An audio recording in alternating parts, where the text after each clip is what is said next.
বিহারে গেরুয়া ঝড়ে বাংলার আনন্দ উল্লাস। ঝাড়গ্রামে লাড্ডু বিতরণ এবং আবির খেলায় ব্যস্ত বিজেপি কর্মীরা।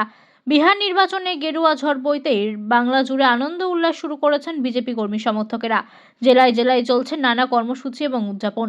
শুক্রবার বিকালে ঝাড়গ্রাম শহরের পাঁচমাথা মোড়, সুভাষ পার্ক এবং কোর্ট রোড চত্বরে দেখা গেল ঠিক সেই ছবি। দোকানদার, পথ চলতি মানুষজন সেই বাসযাত্রীদের হাতে লাড্ডু তুলে দেন বিজেপি কর্মীরা। পাশাপাশি আবির খেলায় সামিল হন সকলেই।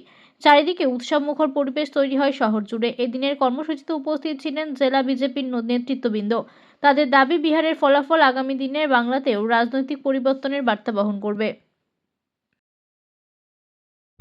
সকাল থেকে নিশ্চয়ই টিভির পর্দায় চোখ দেখেছেন যে বিহারে ভোটে কীভাবে নীতিশজি এবং যে মোদিজি এবং যে অমিত শাহজি এনাদের নেতৃত্বে যেভাবে বিহারে এনডিএ সরকার যেভাবে জিতেছে, সেটাতে সত্যি আমরা আগামী দিনে আমরা স্বপ্ন দেখছি যাতে বাংলায় যে ঠিকঠাকভাবে আমরাও আসবো।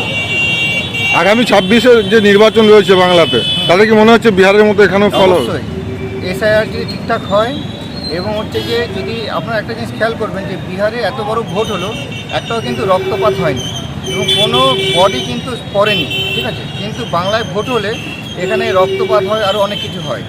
তো দিদিমণি যার সরকার চলছে এখানে, উনি যদি ঠিকঠাকভাবে ভোটটা দিতে দেন, অবশ্যই আমরা বিজেপি সুনামির মতন করে আসবে এই বাংলার বুকে।